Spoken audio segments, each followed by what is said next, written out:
Кутмандуу күнүңүздөр менен урматтуу телекөрүүчүлөр, радио каармандар, республикалык штабтын пресс борборунда 2020-2021 жылдарга карата долбоордун алкагында Ош шаарында жана республиканын облустук борборлорунда патрулдук милициянын бөлүкчөлөрүн түзүү тууралуу Кыргыз Республикасынын Ички иштер министрлигинин жол кыймылы коопсуздугун камсыздоо башкы башкармалыгынын башчысынын орун басары Сатыбалдиев Нур Рысканович, ички иштер органдарынын бөлүкчөлөрүн реформалоо боюнча жумушчу топтун башчысы Ибраимов Тамирлан Рыспекович жана патрулдук милиция кызматына кызматкерлерди тандоо боюнча комиссиянын мүчөсү Шайхудинов Тимур Фаридович маалымат беришмекчи. Брифингди түзүүдөн ЛТР, КТРК, Лото 24, Пирамида, 5-канал телеканалдарынан, облустук медиа борборлордон, Кабар Кыргыз улуттук маалымат агенттигинен, ошондой эле ЛФМ, 1-радио, Кыргыз радиосу, Марал ФМ радиолорунан, ЛТР YouTube каналынан жана Facebooктан Кыргыз өкмөтү, социальное правительство, МТРК ЛТР жана 1-радионун баракчаларынан көрүп уга аласыздар.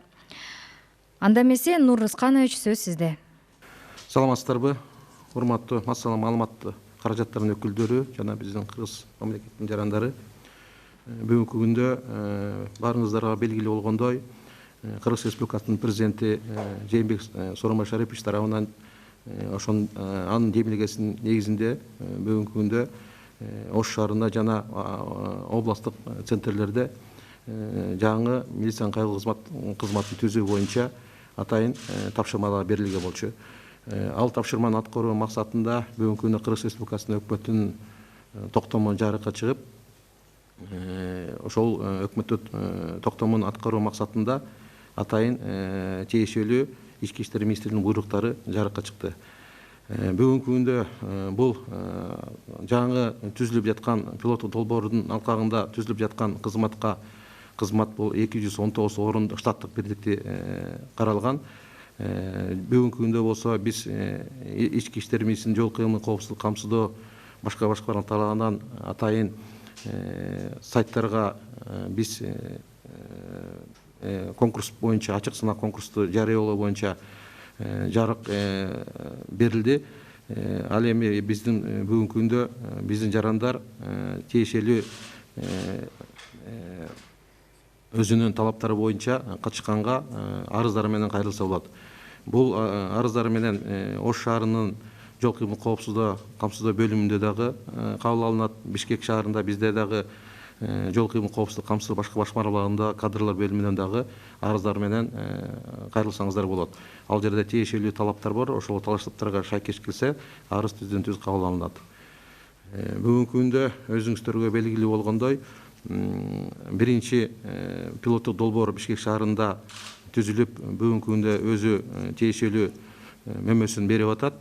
Кызмат түзүлүп, жаңы кызмат башкармалыгы түзүлүп, ал кызмат тиешелүү багытта иш алып барууда. Бул Бишкек шаарынын аймагында коомдук тартипти жана жол кыймыл коопсуздугу камсыздоо багытында иштер алып барылууда. Кыскача маалымат азырча. Рахмат. Эми мүмкүн болсо расмий тилде маалымат алсак. Здравствуйте, уважаемые представители средств массовой информации, граждан нашей республики. Хотелось бы коротко вам сообщить о проводимых мероприятиях по исполнению протокольного поручения президента Кыргызской республики Жээнбека Сооронбая Шариповича. На сегодняшний день было издан постановление правительства Кыргызской республики о проведении пилотного проекта на территории города Ош и областных центрах республики. На сегодняшний день Министерство внутренних дел Кыргызской республики проводит ряд мероприятий для объявления открытого конкурса на вакантные должности. То есть на сегодняшний день, в 2020 году, будет создано новое подразделение в городе Ош. Это отдел патрульной службы милиции. Штатная численность это составляет 219. И я бы хотел, пользуясь моментом, сказать, что пожелающие в соответствии с требованием могут подавать свои заявления и участвовать в открытом конкурсе. То есть на младший состав, на средний состав могут подавать свои заявления. Коротко я бы хотел такое. Спасибо. Тамирлан Рыспекович. Здравствуйте, спасибо. Нур Рысканович уже сказал, что объявлен конкурс по городу Ошу. Хотел бы только добавить, что мы, как члены рабочей группы, и вот здесь Тимур Фаридович сидит, как член конкурсной, тоже в том числе комиссии, Особенно призываем гражданских лиц участвовать в этом конкурсе, потому что, как показывает наш опыт по городу Бишкек, гражданские, которые приходят на службу милиции с желанием служить милиции, они показывают достаточно хорошие результаты, поэтому мы вот особенно хотели бы на этом акцент сделать, чтобы гражданские подавали свои документы на участие в этом конкурсе и в последующем для прохождения службы в отделе патрульной службы милиции города Ош. Еще я теперь хотел бы коротко рассказать немного о том, как проходит вот эта вот реформа по созданию патрульной службы милиции. У нас уже есть определенный опыт, наработанный в городе Бишкек. Если кто помнит, то основные цели и задачи этой реформы состояли в том, чтобы кардинально снизить коррупционные проявления в новой службе.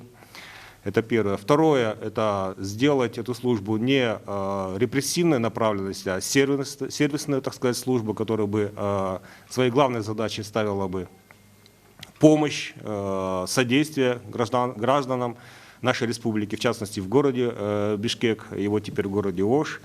И я могу сказать, что первые результаты, которые мы вот говорим сейчас, уже 6 месяцев практически прошло с того момента, когда первые наши сотрудники, прошедшие конкурс, приступили к службе, результаты достаточно положительные, позитивные. Но прежде всего, я думаю, что это результат того, что рабочая группа и конкурсная комиссия изначально ставила себе первую задачу делать конкурсный отбор максимально прозрачным и с нулевой коррупцией. Я думаю, что у нас это получилось. Все, кто участвовали в конкурсе, они могут это подтвердить, и в том числе наши члены конкурсной комиссии, потому что конкурсная комиссия у нас больше половины состава – это представители гражданского общества. То есть мы смогли переломить ситуацию в том плане, что, ну, что греха таить, раньше все прекрасно знали, что для того, чтобы устроиться в органы внутренних дел, особенно в ГАИ, очень часто люди жаловались на коррупционные проявления. То есть люди просто платили за то, чтобы поступить на службу. Это ни для кого не было секретом, и, соответственно, те люди, которые приходили в ГАИ, потом и, так сказать, в кавычках, отрабатывали эти вещи, да, и вот эти коррупционные схемы, они всем достаточно хорошо были известны. То есть я могу сказать, что, условно говоря, пирамида состояла так, что, скажем, 80-90% вот на улицах, кто сталкивался с нашими гаишниками, это вот они сталкивались с коррупционными проявлениями. На сегодняшний день, я думаю, что нам удалось эту пирамиду перевернуть, и 80-90% я думаю, что это все-таки честные сотрудники. Хотя, к сожалению, попадаются и факты такого характера, что все-таки коррупционные проявления, они где-то у кого-то там по старым привычкам, возможно, еще проявляются. В частности, вы помните, наверное, многие видели, что во время карантина были видеоматериалы о том, что сотрудники там подозреваются в том, что они брали взятки, но и в отношении этих сотрудников были приняты жесткие меры, они были уволены, а материалы по ним переданы в прокуратуру для дачи правовой оценки. Второе, я думаю, что почему результаты дают получаются положительные результаты, это, конечно, изменение функциональных обязанностей сотрудников новой службы, то есть путем объединения сотрудников ГАИ и ППС мы получили службу, которая отвечает не только за дорожную безопасность, но отвечает еще за общественную безопасность. И поэтому, в том числе, мы поставили им задачу, чтобы они несли службу путем патрулирования. Вы прекрасно помните, наверное, уважаемые телезрители, радиослушатели, что раньше как службу нес гаишник? Он просто прятался за кустами и ждал свою очередную жертву, выскакивал там, махал жезлом, и, соответственно, начинались вот эти коррупционные проявления. На сегодняшний день сотрудникам управления патрульной службы милиции запрещено таким образом нести службу, то есть они не могут использовать жезлы. Использование жезла допускается только в определенных случаях. Это при регулировании движения, при возникновении заторов, в темное время суток, на фильтрационных и блокпостах. Во всех остальных случаях они не имеют права пользоваться жезлами. И они не должны постоянно вот стоять где-то там на перекрестках или прятаться, они должны нести свою службу путем патрулирования. Вот такая форма службы, она показала свою эффективность. Я могу даже привести некоторые цифры. За 4 месяца, начиная с января по начало мая, при том, что мы прекрасно знаем, что были карантин 1,5 практически месяца, то есть люди не выезжали, не выезжали на дороги, не выходили из своих домов. Тем не менее, выявление нарушений правил дорожного движения за это время, по сравнению с 2019 годом, за те же самые месяцы, практически на 10 тысяч больше у патрульной службы милиции Бишкека. В том числе многие сейчас жалуются, что вот раньше стояли с жезлами, из-за этого водители боялись и пьяными не ездили за рулем. Ничего подобного. На сегодняшний день выявление водителей в нетрезвом состоянии практически в 3 раза увеличилась. То есть в этом отношении эффективность новой патрульной службы тоже показывает свои результаты. В том числе, как я уже говорил, что патрульная служба милиции отвечает не только за дорожную безопасность, а отвечает еще за в целом общественную безопасность.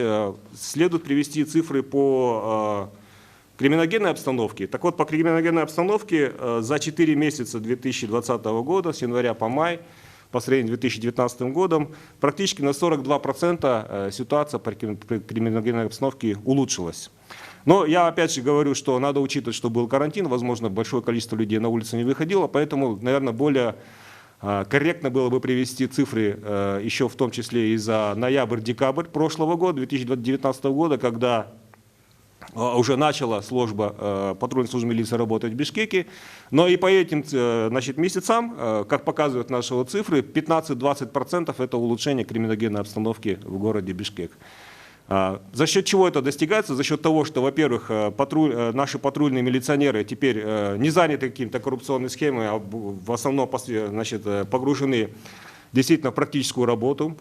Время выезда по сигналу 102 примерно составляет 5-7 минут, и, соответственно, наши сотрудники патрульной службы милиции по городу Бишкек вовремя приезжают на место совершения какого-то проступка или преступления, в том числе путем постоянного присутствия на дорогах города Бишкек, на улицах города Бишкек, потому что у нас здесь не только авто, есть еще пешие патрули.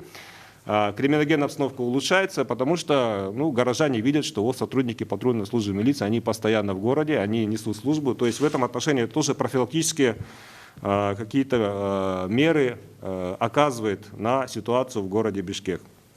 Еще здесь я хотел бы один момент добавить, что есть, конечно, и негативные факторы. В частности, много критики идет по поводу того, что патрульные милиционеры на машинах ездят, попадают в аварии.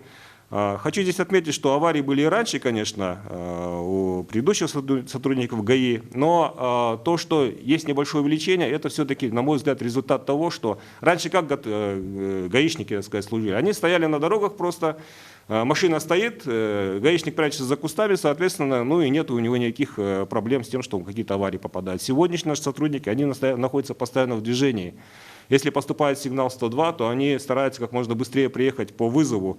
И, соответственно, из-за этого, возможно, случаются какие-то инциденты. Но, конечно, работа по улучшению водительских навыков с нашими патрульными милиционерами тоже должна проводиться.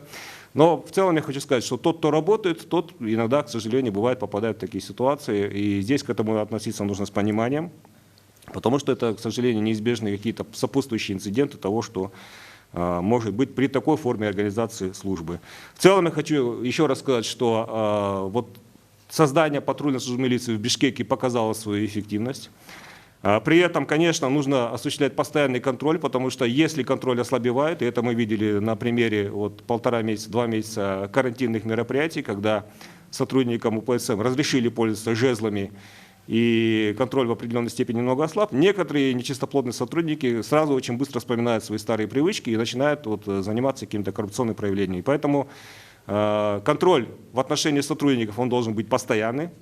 При этом, конечно, очень важно то, что наши сотрудники, они все время стараются повышать свои навыки общения с гражданами, с горожанами. И очень много позитивных отзывов со стороны горожан в том, что наши сотрудники патрульной милиции, они действительно по-настоящему становятся, так сказать, народной милицией, которая настроена не на то, чтобы у кого-то там из кармана взятки брать, а на то, чтобы помогать нашим гражданам. И в этом отношении, конечно, у нас большие планы в отношении города Ош.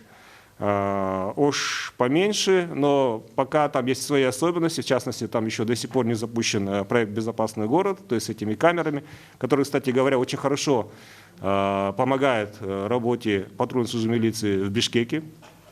Но я думаю, что в этом отношении, конечно, со стороны правительства будут более ускоренные шаги с тем, чтобы этот симбиоз работы проекта «Безопасный город» и новой службы, патрульной службы милиции, они шли нога в ногу. Спасибо. Спасибо. Тимур Фаридович, вам слово. Спасибо, уважаемые граждане Кыргызстана, радиослушатели, зрители. 7 месяцев прошло с тех пор, как патруль вышел в городе Бишкеке. Достаточно времени, чтобы делать предварительные результаты, давать оценку, насколько с точки зрения нас, разработчиков, и самое главное, с точки зрения жителей, эта система эффективна, помогает она, и насколько она не коррумпирована по сравнению с тем, что было раньше. Но я хочу отметить, вот до того, как скажу некоторые цифры опроса, который мы проводили, жители Кыргызстана, жители, прежде всего, Бишкека, хочу отметить, что нам удалось, и я повторю мысль Тамерлана, провести опрос максимально эффективно, без коррупции. И те, кто был достоин, те, кто показал хорошие показатели во время опроса, во время интервью, во время теста, во время физического теста, смогли пройти и сейчас служат на благо горожан. То же самое будет касаться Аша. Уважаемая молодежь, особенно молодежь Кыргызстана, гражданские, сотрудники органов внутренних дел, доверяйте, идите, подавайте документы на конкурс, готовьтесь, и все на самом деле в ваших руках. Мы можем гарантировать, что коррупционных проявлений во время отбора в Аше, так же, как и в Бишкеке, не будет. Действительно, главным мерилом, что должно измерять эффективность патрульной милиции, должны быть не наши слова, не слова разработчиков или сотрудников МВД, а мнение людей. И действительно, опросы показывают, что значительно возрастает доверие к патрульной милиции по сравнению с другими подразделениями милиции и по сравнению, безусловно, с ГАИ, с ГОБДД по городу Бишкеку. Так, мы провели опрос, Гражданский союз за реформу и результат, через интернет, как во время чрезвычайного положения, так и до этого. И опросы устойчиво показывают, что доля положительных оценок, то есть тех людей, которые полностью положительно оценивают работу патрульной милиции, составляет 38% жителей Бишкека, тех, кого мы опрашивали. Есть и те люди, которые негативны, это 22%, и 32% это треть людей, которые, видя недостатки, в то же время видят и положительные. Это люди, которые отметили нейтральные либо удовлетворительные оценки. Но в то же время, когда мы опрашиваем тех людей, которые непосредственно столкнулись с патрульной милицией, те, кто вызывал по телефону 102 милицию, либо был остановлен патрулем за то или иное нарушение, доля положительных ответов среди них возрастает до 50% и выше. Какие вопросы люди отмечают? Что стало лучше?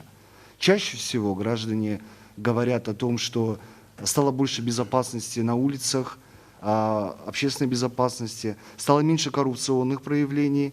И, как уже отмечалось, более оперативно милиция стала приезжать на вызовы 102.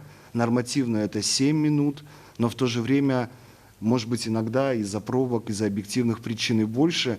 Но опросы показывают, что люди удовлетворены в том числе тем, что милиция стала быстрее выезжать на их вызов. Но есть люди, которые отмечают недостатки, и я призываю руководство патрульной милиции, руководство МВД сделать все возможное, чтобы этих людей заставить поверить в этот успех патрульной милиции. Какие проблемы называют люди, которые видят недостатки? Это бездействие, недостаточная эффективность. И, безусловно, значительно на доверии к патрульной милиции сказалось чрезвычайное положение. Действительно, на время работы, во время чрезвычайного положения патруль стал больше контролирующей структурой, нежели сервисно ориентированной. И это привело к тому, что в определенной степени беспокойство людей стали появляться и по коррупционным проявлениям, и это в том числе связано с использованием жезлов. Мы рады, что благодаря диалогу с МВД нам удалось убедить руководство МВД отменить жезлы после того, как активная фаза чрезвычайного положения уже ушла, и сейчас вот этих коррупционных соблазнов уже стало гораздо меньше. Соответственно, и ожидаемо уровень доверия тоже будет возрастать. И последнее, что дальше? То, что произошло с патрульной милицией, говорит о том, что реформировать в Кыргызстане правоохранительную систему можно, нужно и можно получать хорошие результаты, и которые увидят люди. На патрульной милиции, конечно, по патрульной должна работа продолжаться, и по Бишкеку, и по Ашу. И мы знаем, что уже есть решение правительства создавать патрульную милицию в других областных центрах Кыргызстана. Также нужно думать о том, чтобы делать большую, полноценную реформу правоохранительной системы. Все предпосылки для этого есть, и опыт показывает, что все это делать можно. И еще один очень важный момент. Я призываю руководство МВД и правительство проработать систему оценки патрульной милиции. Именно общество, жители должны раз в год давать свой вердикт, насколько эффективна эта служба, неэффективна, и уже исходя из этого приниматься соответствующие кадровые и организационные решения. Спасибо. Спасибо. Я бы тоже хотел чуть-чуть добавить. На сегодняшний день у нас в правительстве есть два большие проекта. Это проект «Безопасный город», и создание нового, в рамках пилотного проекта создания нового подразделения Министерства внутренних дел, которое обеспечивает общественный порядок и безопасность дорожного движения. Да? Два проекта это совместимы друг к другу, потому что новая служба должна получить соответствующую информацию в онлайн-режиме из проекта «Безопасного города» для оперативного пресечения правонарушения.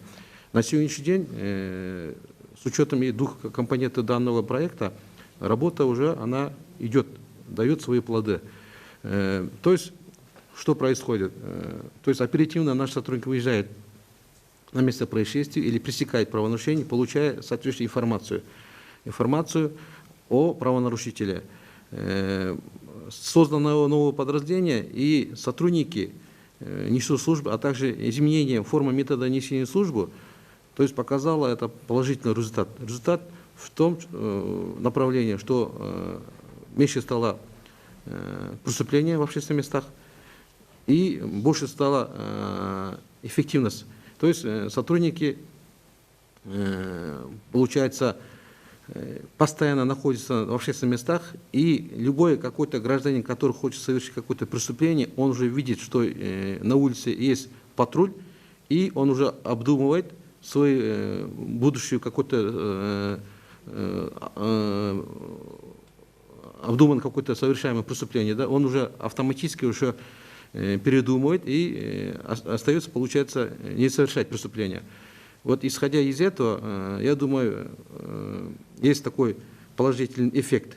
И мы, в связи с тем, что постановлением правительства утвержден, что создание нового подразделения патрульной службы в областных центрах, да, проект будет дальше продолжаться, и, думаю, эффективность новой службы даст свои плоды в дальнейшем.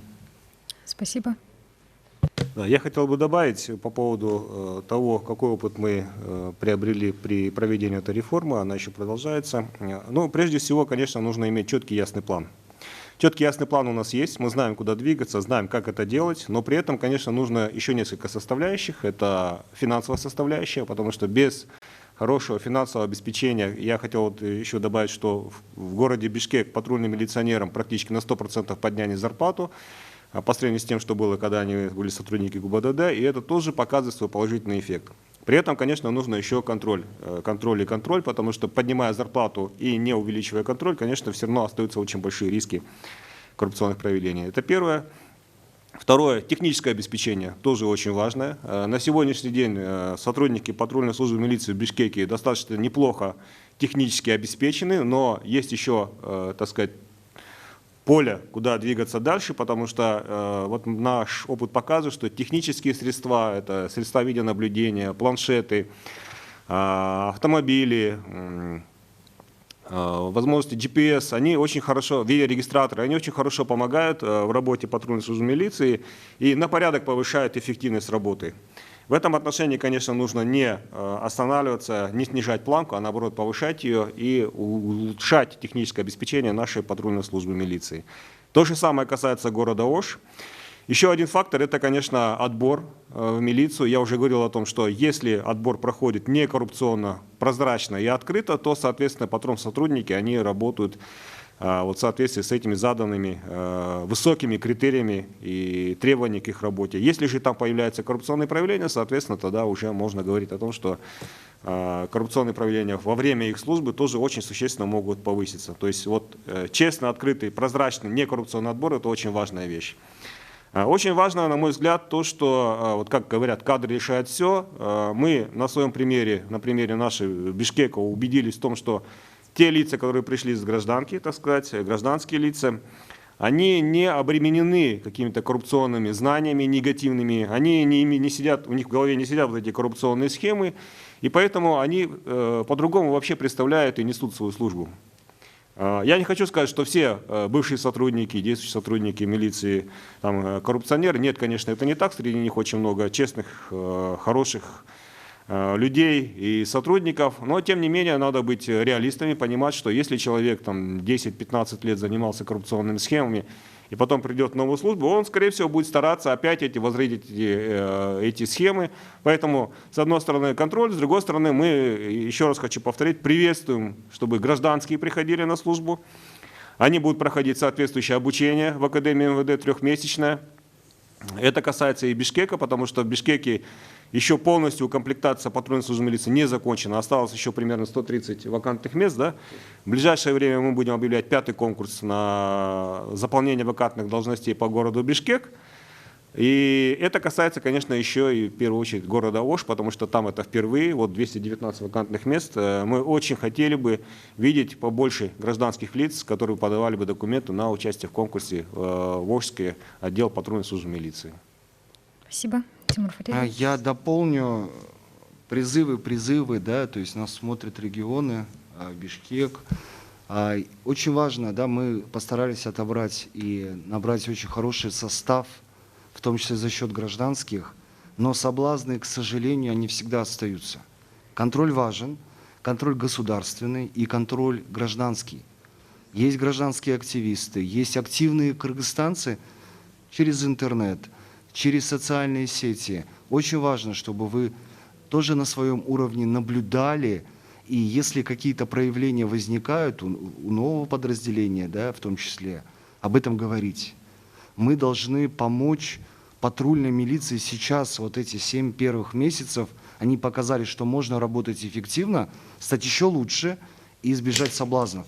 Активно контролировать и активно не боясь говорить, если они есть о недостатках, потому что и тогда мы вместе сделаем эту реформу, не только государство, но и мы все. Спасибо.